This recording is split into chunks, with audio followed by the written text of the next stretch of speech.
เจ้าเอ้ยไม่ได้เฮ็ดหลายได้ส้มผู้ไทยนะส้มปลาโดผู้ไทยนี่อาสะพรวิระบุรีนะเมืองบกเมืองว่างตะเก้านะแล้วก็เมืองเซโปนเมืองพีดเนี่ยแนวนี้ล่ะผู้ไทยห่อนะที่เจ้าแนวนี้ห่อส้มผู้ไทยเนี่ยแนวนี้คันอันนี้แหละแม่นลักซ่าวได้ห่อส้มแนวนี้นะอันเห็นเขามาขายตะกี้ในส้มกว่าส้มฟ้าทันเดียวหลายปีแล้วเขามีมากลักซ่าวคือสิเป็นคืนกับบุรีคำไส้เนาะลักซ่าวนะขอโทษเด้อผิดก็เขาก็ไม่ได้เคยไปที่เธอหาข้อเฮ็ดน้อยๆยาวๆแนวนี้เคยซื้อกินแต่เก้าลายได้ในเมืองสวรรค์เขามาขายในนี้บ่เฮ็ดในตัวนี้นะมันเป็นนั้นละโนซูเห็นในคลิปกันจะลืมนะอัน2 เมย์ยงลาวนะพิมพ์คำว่าเมย์ใหญ่ยงลาวนะภาษาไทยนะแล้วมันมีภาษาลาวอยู่หลุมฮะนั้นแล้วเจ้าฝากกดติดตามกดแชร์ไปเฮ้ยมึงเพิ่นน้องเฮ้ยหนูทุกคนได้อีตนสงสารได้เพิ่นได้เงินทั้งอาการน้ำเขาได้อันนี้สมีตายแต่เขาเอาคลิปคนไปลง YouTube ได้เงินเห็นได้เงินน้ำเขาจักกี้ไม่จะเว้า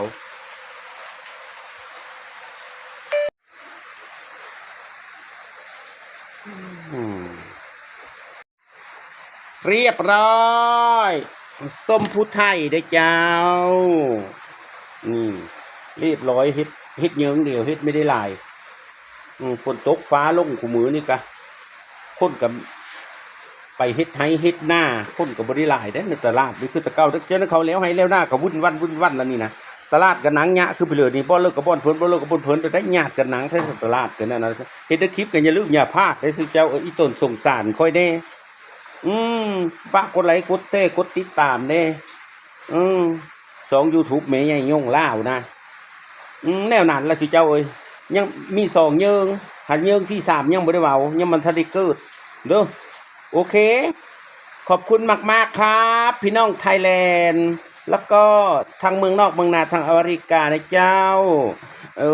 แล้วก็พี่น้องลาวทั่วประเทศนะเจ้าสดใสพี่น้องกัมพูชีเจ้าอันนี้นะซอยมะเขือคืนเสื้อส้มปลาน้อยอันนี้นะอันนี้ซอยเสื้อเสน้ำกือได้เจ้าเอ้ยมะเขือคืนซุปมะเขือคืนดิบเนี่ยอันได้อันนี้โหตะไคร้ฮะเดี๋ยวโหตะไคร้ก็ซอยเลยนี่ซอยเลยโหตะไคร้ดิกะนะโอ้ยเป็นตะแซ่บสนะสู้เนี่ยนั้นได้นะ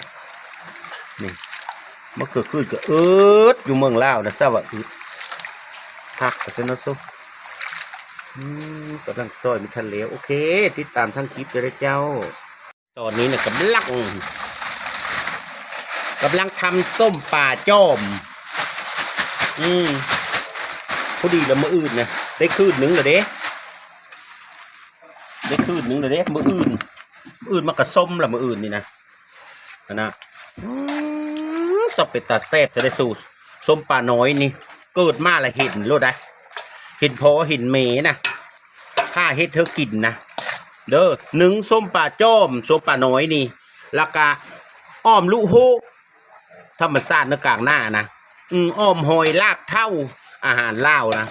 เจ้าขอบอกหน่อยเลยเห็นเนื้อคลิปก็อย่าลืมเด้อYouTube แม่ยงนะสู้อันนี้มะขือกับคณะมะขือหูสีไข่นี่โยนลงมานี่กะนี่ในสัตว์ในอื่นเน่ลืมเลยนะฮะปุ๊บเลยนี่เลิศเนาะลดความคืดเป็นดีเด้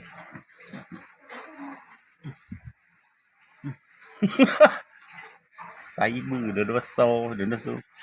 นี่2 มัมไม่ละมัมสีนเด้มัมสีนโง่แล้วก็มัมส้มป่าน้อยนี่เด้นะมันราคาเถอะนะสู้อันนั้นได้ต้มน้ำร้อนได้เฮ้ยต้มน้ำอุ่นก็ได้เนี่ยได้ซุปเสียบเตาติ๊กหมุดในสัตว์ในอื่นดีกว่าเด้ยสิเจ้านะ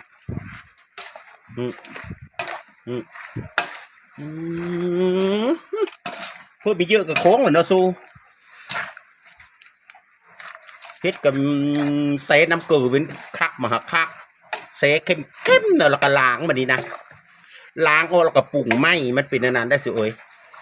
เฮ็ดส้มป่าน้อยไม่ได้ง่ายได้เห็นว่านั่นนี่ก็ดีเพื่อไปเยอะพ่อเตะป้าคุณผมขี้มาพูดเสือป้ากูขี้ควายได้ขี้เพนะมันละคักแต่เถอะมืออื่นมากระสมใจจ้อยล่ะ มะเขือกระเซิร์นะเอามาเผ็ดกระเซิร์น้ำมาผิดกัดนะเจ้าพวัดได้เลยนะสู้น้อยซอดอืมอย่าลืมอย่าพลาดได้ติดตาม2คนเด้อขอมาครบเจอส้มปลาจอมนะจ๊ะมีมั่มเนื้องัวเลยนะจ๊ะโอเคนะจ๊ะกินงูนี่นะเจ้านี่ไม่ได้ลายเด้อประมาณ2 ลูกบ่ฮอดบ่อันละนิดอันละน้อยอันนี้สลายอยู่นี่นะอันนี้ซุปปลาน้อยในลายอยู่นี่เสร็จ4 โล 5 โลผู้ประจักซุปปลาน้อยนะนี่น้ำมันสีนี่เนี่ยนันเดาะสิจะเอาขายมืออื่นนี่กับส้มปลาสะดูกินกับเขาเนาะสู้มือเสาร์นะเราไปเฮ็ดเวนะดำหน้าขึ้นมาละเนาะโอ้ยกัดมาควิดเท่าเนาะ